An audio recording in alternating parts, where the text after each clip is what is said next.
RB no Catar.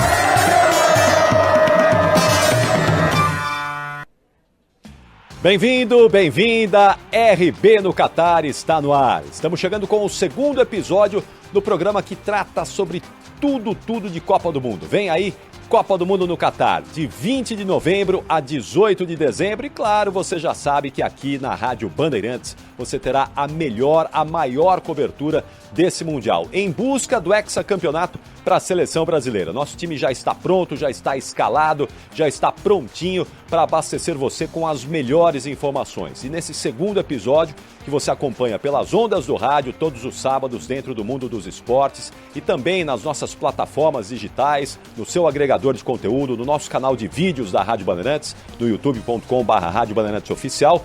Por todos esses caminhos, você vai receber muita informação de Copa do Mundo hoje. E hoje a gente começa também a analisar os grupos da Copa. Hoje a análise do Grupo A.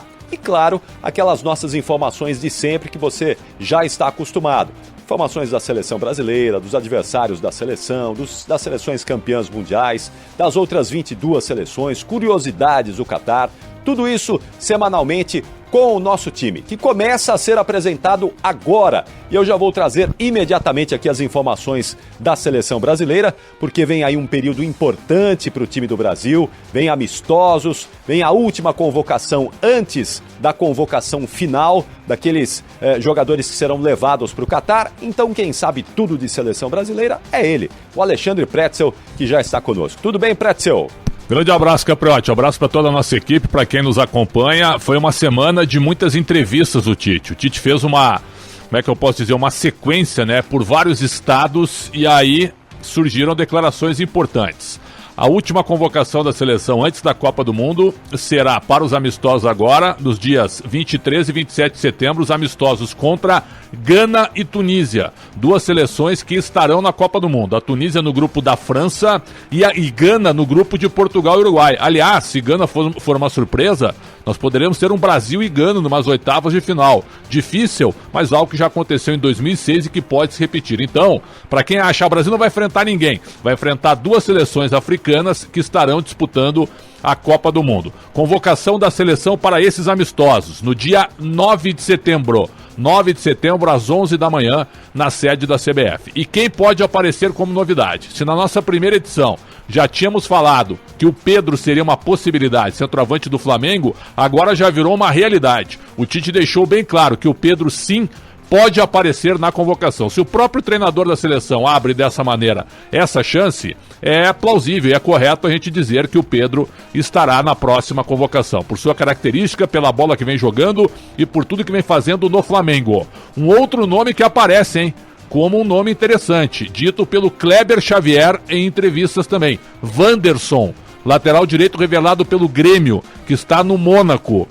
Tudo isso pode ser plausível também. Danilo e Wanderson. Wanderson como uma novidade. Por quê? Porque o Daniel Alves está jogando de volante no Pumas do México, não está jogando bem, e aí chegou a hora de testar uma última alternativa de lateral direito para a convocação final no mês de outubro. Então, são nomes que podem surgir como novidades, além, é claro, daqueles nomes que o Tite já tem dito. O Tite, segundo ele, afirmou, ele tem 80% do grupo definido. Então tem 3 vagas, além das 23, para 26. E dessas 3 vagas, segundo o Tite, 3 nomes para a construção ofensiva. Jogadores do meio para frente. Então, quem sabe até a gente tenha só um lateral direito. Talvez nem vá o Daniel Alves, porque aí você pode jogar com o Fabinho de lateral, quer dizer, são variações, são coisas que a gente vai ver ao longo de setembro e outubro até a convocação final para o Mundial, meu caro Ricardo Capriotti. Muito bom. Aí, portanto, seleção brasileira, estamos vivendo momentos importantes da seleção, as observações, o técnico Tite, a comissão técnica toda observando os jogos presencialmente, os jogadores presencialmente. Isso é muito importante, a seleção brasileira na reta final aí, estamos há praticamente 3 meses do início da Copa do Mundo. E os adversários da seleção brasileira? Se o Brasil está se preparando, Sérvia, Suíça e Camarões também estão ali, não é? De olho já na abertura da Copa do Mundo. Vamos conferir com o João Paulo Capelanes as informações dessa seleção nessa semana, o que é que esses times prepararam aí, estão preparando para tentar surpreender a seleção na primeira fase da Copa. E aí, João? Fala, Capri, vamos lá, um abraço pra você, pra quem nos acompanha. A gente, em todo o podcast aqui do RB no Catar, a gente vai trazer algumas curiosidades dentro e fora de campo, e hoje a gente vai falar bastante sobre a Sérvia. E, obviamente, que a gente vai falar do aspecto dentro de campo, porque a Sérvia chega extremamente embalada pra essa disputa de Mundial, até porque fez uma campanha invicta nas eliminatórias. Exatamente isso, são 6 vitórias e 2 empates, e por sinal a equipe comandada pelo técnico Dragan Stojkovic terminou à frente de Portugal, que todo mundo sabe, acabou disputando a repescagem para garantir uma vaguinha na Copa do Mundo. Tem muita gente atrás de ingressos, e o que tem a ver a seleção da Sérvia com a venda de ingressos? Tem um detalhe curioso: as vendas de ingressos para a Copa do Mundo chegaram a 2.400.000 e apenas 500.000 ainda estão disponíveis, faltando 3 meses aí aproximadamente para o início da Copa do Mundo no Catar. A FIFA chegou a dizer ainda que as partidas, atenção, Brasil contra a Sérvia e Camarões na fase de grupos geraram a maior demanda, assim como os duelos Portugal e Uruguai, Costa Rica e Alemanha, além de Austrália e Dinamarca. Então, podem ter certeza que Brasil e Sérvia, logo na abertura da Copa do Mundo para a seleção brasileira, marque a data, 24 de novembro, no Estádio Nacional de Lusail. Esse jogo vai ter casa completamente cheia. Em relação à seleção da Sérvia, Capriotti, é muito importante também a gente trazer alguns aspectos históricos que a gente vai abordar já já. Mas antes, eu quero aproveitar para passar para você, que é torcedor da seleção brasileira, que já está se preparando aí para os adversários da nossa seleção, jogadores importantes que podem incomodar sim a seleção canarinho. Dmitrovic, goleiro de 30 anos, que por sinal é o titular da equipe do Sevilha da Espanha. Nós temos o Milinkovic Savic, que atua pela Lazio, o Dusan Tadic, esse talvez um dos grandes nomes aí da seleção da Sérvia, com 33 anos, atacante camisa número 10 do Ajax, que nessa temporada já marcou 7 gols em 22 jogos disputados, além do nosso querido o Aleksandar Mitrovic, que é o centroavante, é o responsável por tentar incomodar a seleção brasileira na sua parte defensiva. Em relação à seleção da Sérvia em Copas do Mundo, esse é um detalhe muito curioso. A Sérvia vai participar pela 3ª edição da Copa do Mundo de futebol em 2022 como país independente. E isso é importante a gente ressaltar. Eu peguei um pouco da história e a gente pode até fazer uma brincadeira com o retrospecto dessa seleção da Sérvia em Copas do Mundo. E a história começa lá atrás em 1930, Capriotti e amigos, quando a Sérvia se chamava Reino da Iugoslávia e República Socialista Federativa da Iugoslávia. Começou em 1930 e foi assim até 1990. E a partir de 1994, quando essa seleção foi suspensa dessa edição, passou a se chamar República Federal da Iugoslávia. E aí, conforme os anos foram se passando, a Sérvia, de maneira independente, a partir de 2010, ela entra em 2010, eliminada na primeira fase. Em 2014, no Brasil, não se classifica e faz uma Copa do Mundo, de certa forma, eu diria interessante, Capriotti. Não chamou atenção pelos números, mas em 2018 foi eliminada na primeira fase, encarando a seleção brasileira naquela oportunidade. O Brasil venceu por 2-0, gols marcados pelo Paulinho e pelo Thiago Silva, e aí houve uma reformulação, foi até um pedido público para que essa seleção pudesse rejuvenescer, e foi isso que aconteceu. E não à toa, nesses últimos jogos, a seleção da Sérvia se transformou aí numa seleção invicta e vai disputar a fase de grupos na esperança que, como Sérvia, a partir de 2010, pela primeira vez, possa avançar para as oitavas de final da Copa do Mundo do Catar, Capriotti. Bom, aí, portanto, informações dos adversários da seleção brasileira. A gente vai ficar de olho, monitorando tudo aí para você vai ser abastecido. Tudo que acontecer com essas seleções, o João Paulo Capelanes vai captar durante a semana e vai trazer para você aqui, semanalmente. O nosso podcast está no ar pelas ondas do rádio, eu confirmo para você, todos os sábados, dentro do mundo dos esportes, com Fernandinho Fernandes, e também nas nossas plataformas aí, nos nossos conteúdos digitais. É só procurar que você vai encontrar. Chegou a hora de acompanharmos as seleções campeãs do mundo e sempre chegam como favoritas, né? Afinal de contas, estamos falando aí de potências como Argentina, Alemanha, Espanha, França, Inglaterra. São seleções de muita força, Uruguai, não é? Seleções sempre muito candidatas, se não a título, a pelo menos chegar lá na frente, né? Uma semifinal, uma disputa de título. E o Lucas Herrero tá de olho nesses times todos. E o que é que você conta hoje pra gente? Qual é o seu destaque de hoje, hein, Herrero? Hoje é um destaque sobre as concentrações, os hotéis dessas 6 seleções, Ricardo Capriotti. Uma ótima tarde, ótima noite, ótimo dia a todo mundo que acompanha o podcast RB no Catar. Vamos falar então de Alemanha, França, Argentina, Argentina, Espanha, Inglaterra e Uruguai. Começando por onde a Alemanha escolheu para ser sua base, seu hotel de concentração. E olha, eu já adianto, viu, Capriotti, que assim como no Brasil em 2014, eles escolheram uma base distante. É a base mais distante dentre todas as 32 seleções dessa Copa do Mundo, a 100 quilômetros de Doha, capital do Catar. Então, para quem acompanha a gente em youtube.com/Rádio Bandeirantes Oficial, vai começar a ver as imagens luxuosas do hotel Zulal Wellness Resort.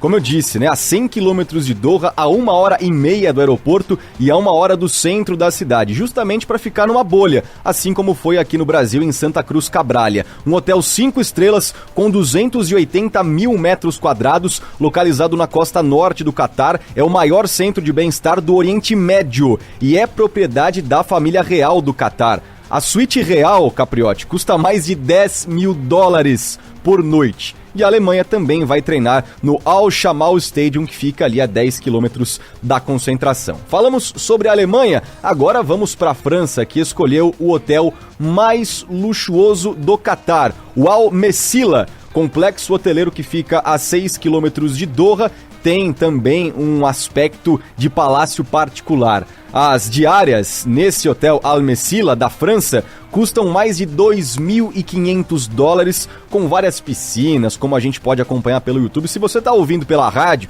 também acompanhando pelo Spotify, te faço um convite. Entra lá no youtube.com/Rádio Bandeirantes Oficial para acompanhar as imagens e os vídeos desses hotéis luxuosíssimos. Tem piscina, tem spa, mais de 13 mil metros quadrados só de jardim, Capriotti, e 130 quartos luxuosíssimos. Os treinos da França vão acontecer no estádio do Al Sadd, que fica a 10 minutinhos do Al Messila, o hotel da França, 10 minutos de carro ali da concentração. Agora, a gente já trouxe 2 hotéis luxuosos, né, tanto da França quanto da Alemanha, e um aspecto interessante, a Argentina e a Espanha vão ficar no mesmo lugar, vão ficar na Universidade do Catar, nas acomodações dos universitários que vão para o Catar estudar. Então, as duas seleções optaram por acomodações mais modestas. As duas delegações vão ficar alojadas em cantos separados, tanto da Argentina quanto da Espanha, com campos de treinamento diferentes, mais próximos, né? Diferente da Alemanha, a Argentina e a Espanha ficaram perto do povo, escolheram ficar perto do povo, vão ter muita interação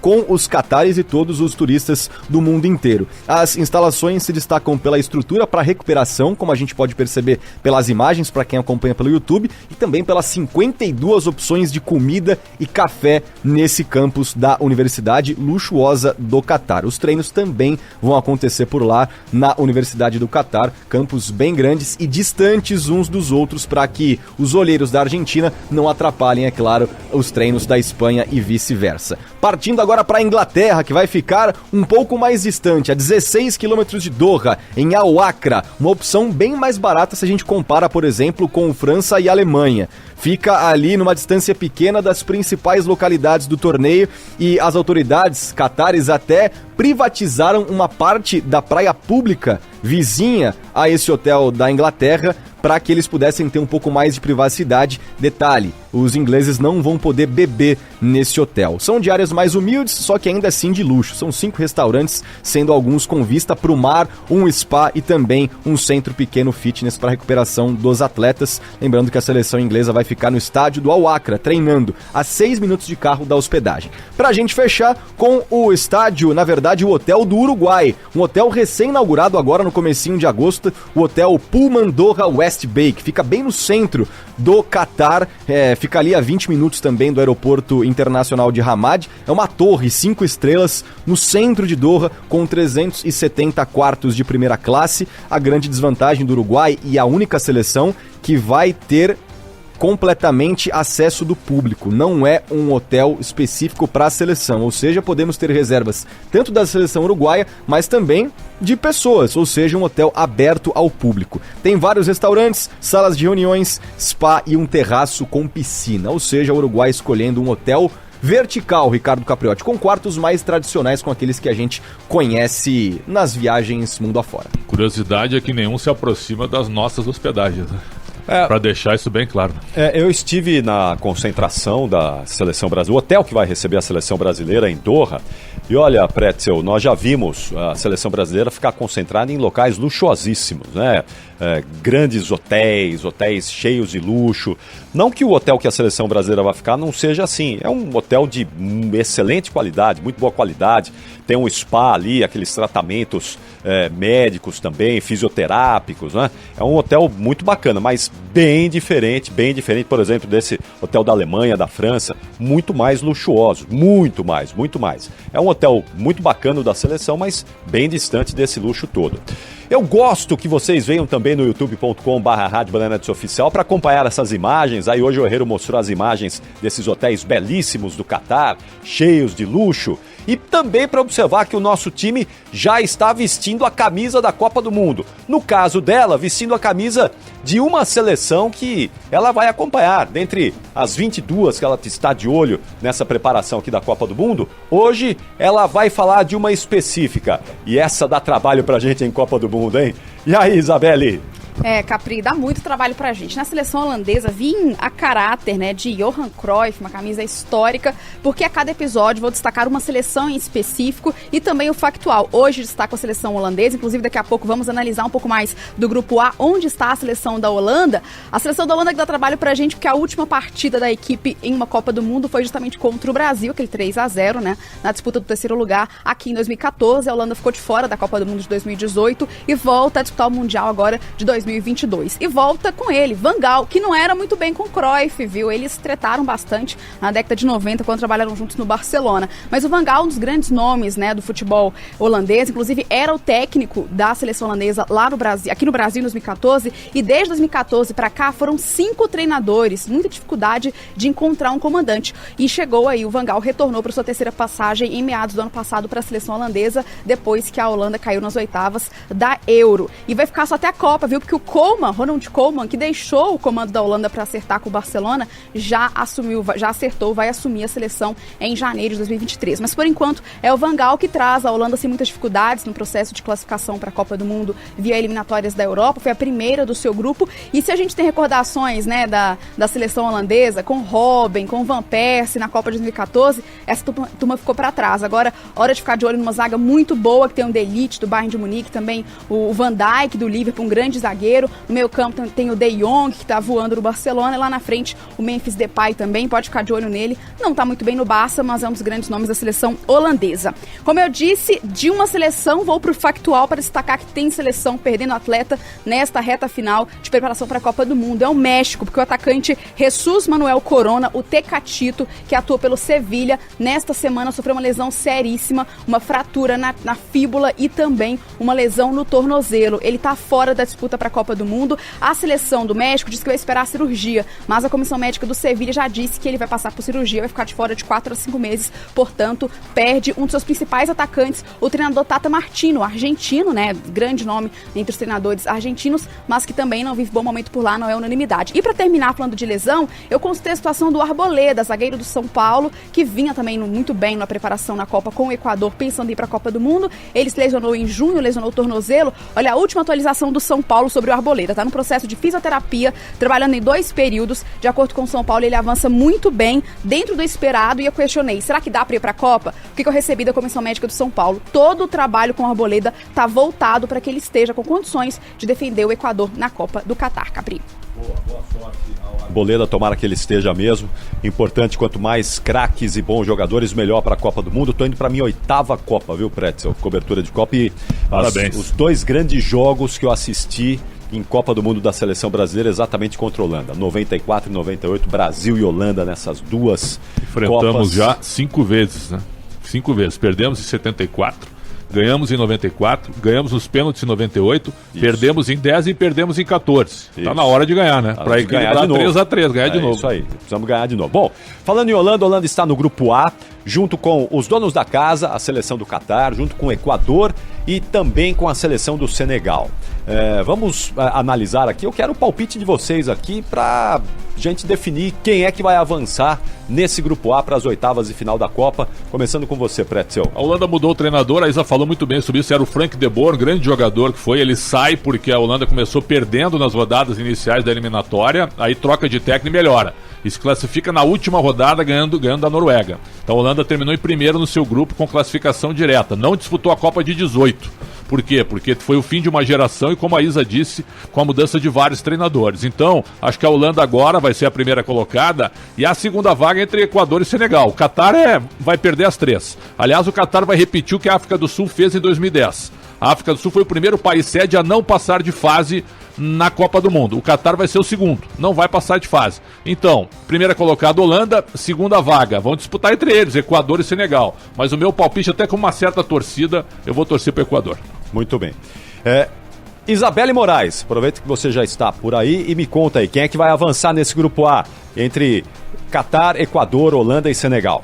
Também acho, Capri, que eu acho que vai de Holanda em primeiro e eu acho que vai Senegal em segundo. A seleção de Senegal que vem de uma grande Copa Africana de Nações, né? E também ao passar pelo Egito, na última partida já de classificação. É uma seleção que tem uma grande identificação também com o seu treinador, né? O Aliou Cissé, que esteve praticamente em todas as Copas com o Senegal, fosse como atleta ou como treinador. A Holanda, bem destacou o Pretzel também, por mais que tenha ficado de fora da última Copa, tem ótimos atletas. Eu acho que o Equador vai dar uma patinada e o Catar vai só para participar da primeira fase mesmo. É isso aí. Para mim, Holanda em primeiro, Senegal em segundo, e se a gente cruzar eventualmente com a Holanda em algum momento, dessa vez a gente vai dar uma bela sapecada na Holanda, que tem bom time, mas bem distante das gerações espetaculares aí, não é? Até o século XX, vai. Aí teve ótimas seleções também no começo desse século, mas essa geração da Holanda agora precisa de mais maturidade. Se a gente cruzar com a Holanda, dessa vez a gente vence. E aí, João Paulo Capelanes, me conta aí, quem é que passa no grupo A pra você, hein? Capri, tranquilamente a Holanda vai vencer pra mim os 3 jogos, mas eu acho que Senegal pode incomodar sim. Pra mim, Senegal vai avançar também de certa forma tranquila, porque se a gente for aqui equilibrar com o Equador não tem nenhum craque. Por outro lado, o Senegal pra mim tem 3. O goleiro Mendy, Koulibaly, o zagueiro, e não preciso nem falar do Mané. Então, pra mim, a equipe de Senegal vai avançar e não ficará surpreso se conseguisse beliscar um empate diante da Holanda, viu, Capri? Boa. E pra você, Herô, teremos surpresa aí nesse grupo? Será que teremos uma zebra passeando por aí ou não? Capri, eu não cravo a Holanda como primeira colocada desse grupo, não. Por quê? Eu cito os principais atletas da seleção holandesa que não vivem bom momento. Tirando o Van Dijk, que é unanimidade, o De Ligt acabou de ir pro Bayern de Munique, teve uma passagem decepcionante pela Juventus. O De Jong, em pé de guerra com o Barcelona, pode sair, não se sabe para onde vai. O Depay, reserva no Barcelona, também está prestes a sair. E o Wijnaldum, que jogou pouquíssimo no PSG, acabou de ser contratado pela Roma. É praticamente uma espinha dorsal que ainda não se sabe como estará na Copa do Mundo de 2022. Em compensação, o Senegal tem esse trio que o próprio João Paulo Capelani citou, com Mendy, Koulibaly e Mané, e é a seleção favorita da África. É a melhor seleção africana. Pela primeira vez na história, Senegal chega como a seleção africana em uma Copa do Mundo. Então, para mim, Senegal pode sim ser a primeira colocada desse grupo, com a Holanda em segundo. Muito bom, então aqui os nossos palpites, o nosso time. Fernandinho Fernandes também vai palpitar aí, vai dizer os favoritos dele para o grupo A. Mas agora eu vou convocar Cláudio Zaidan. O Zaidan que sempre traz pra gente aqui uma visão diferente, um olhar diferente dessa Copa do Mundo, dos participantes. O que é que você nos conta hoje, hein, Zaidan? A Inglaterra desprezou as primeiras 3 Copas do Mundo. Julgava que era um torneio de amadores e, portanto, não estava à altura da participação da seleção inglesa. Só foi jogar sua primeira Copa do Mundo depois da Segunda Guerra Mundial, a Copa de 50 no Brasil, quando, aliás, perdeu para os Estados Unidos por 1-0, uma grande zebra no Independência em Belo Horizonte. Mas era um momento em que os países europeus ainda sofriam consequências da guerra que dizimou milhões de pessoas, e isso, claro, teve reflexo em suas seleções nacionais. Em 66, a grande geração de Bob Moore, Gordon Banks, Bob Charlton faturou o Mundial, disputado na Inglaterra, e depois, mesmo fazendo bons times, alguns excelentes, como em 70, em 90, o time de 2006 era bom, o de 2018, mas ficou pelo caminho. Agora a expectativa de que uma Copa em novembro, dezembro, permita que os ingleses finalmente consigam chegar a uma Copa do Mundo fisicamente em condição de mostrar aquilo que a atual geração pode fazer. Tem mostrado nos clubes, nos jogos da seleção, mas falta tentar um segundo título mundial.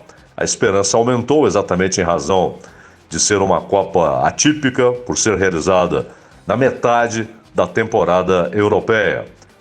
O time é bom, ainda tem alguns problemas, inclusive falta definir quem é o goleiro titular. Esse é um problema que tem se arrastado com o Southgate. De qualquer maneira, é uma geração talentosa que vai ao Mundial com o sonho de finalmente voltar a ganhar o título, o que só aconteceu uma vez. E depois do Cláudio Zaidan, a gente vai convocar o Gustavo Soler. O Soler que fica de olho aí nas seleções que podem surpreender, naqueles jogadores que podem surgir aí como grandes fenômenos nessa Copa do Mundo. Quem é que você nos aponta hoje, hein, Soler? Se o Grupo A foi uma das pautas do programa de hoje, então temos que falar de Ryan Gravenberch, jogador de 20 anos de idade e meio-campista da seleção holandesa. Formado nas categorias de base do Ajax, ele foi contratado nesta temporada pelo potente Bayern de Munique.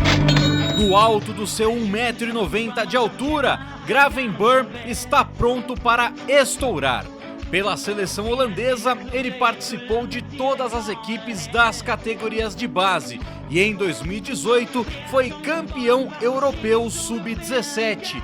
Já no time principal, são 10 partidas e um gol marcado. Gravenberch nog altijd, vindt Klaassen. Gravenberch, vrije schietkans en de goal voor Ajax. Ryan Gravenberch in de 23e minuut. E as suas principais características são o passe e o controle de bola, além da qualidade de jogar em qualquer setor do meio de campo.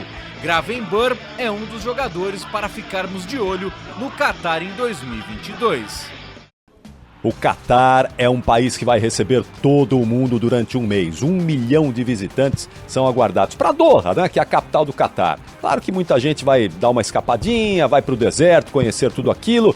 Vamos saber como é que está o ajuste final do Qatar para receber o mundo. Como é que o país está se preparando, as curiosidades dessa Copa do Mundo. Quem tem os detalhes para a gente é o Felipe Melo.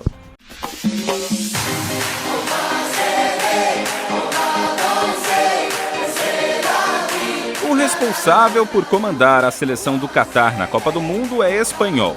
Félix Sanches, treinador de 46 anos que já trabalhou na base do Barcelona entre 96 e 2006. Ele é fã assumido de Pep Guardiola e adepto ao estilo de jogo do treinador hoje do Manchester City. Gosta de jogar com posse de bola, de dominar o jogo, mas entende que às vezes esse modelo não é possível, principalmente quando enfrenta seleções mais fortes. Félix Sanches está no Qatar desde 2007. Depois de sair do clube espanhol, veio direto para a Academia Aspire, que atualmente é um dos maiores centros de esporte de alto rendimento do mundo.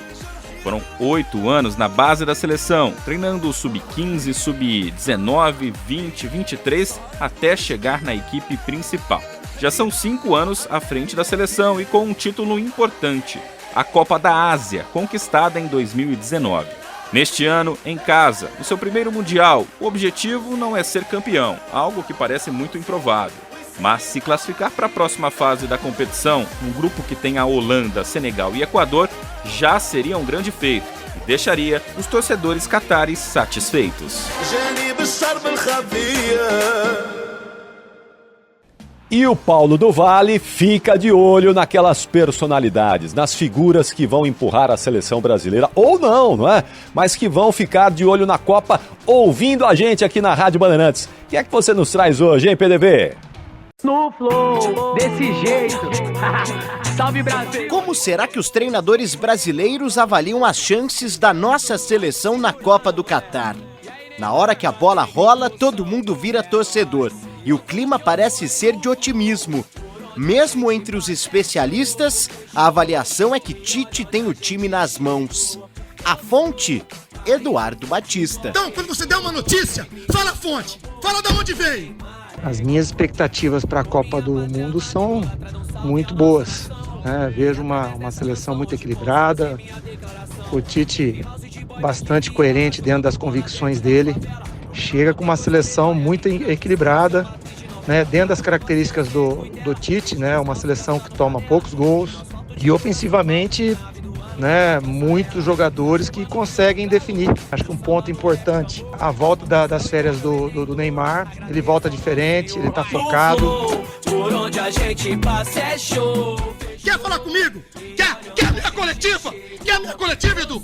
Pergunta de futebol. Mas o futebol negou, a técnico sambou, tocou Neymar.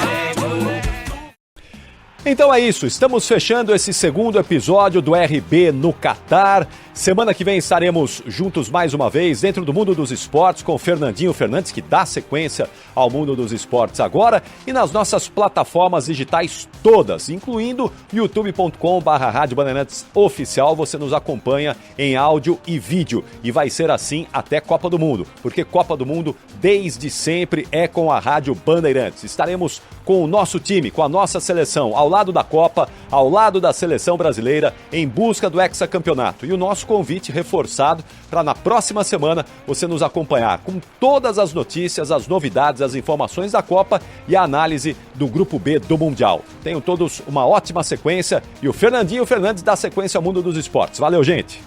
RB no Catar.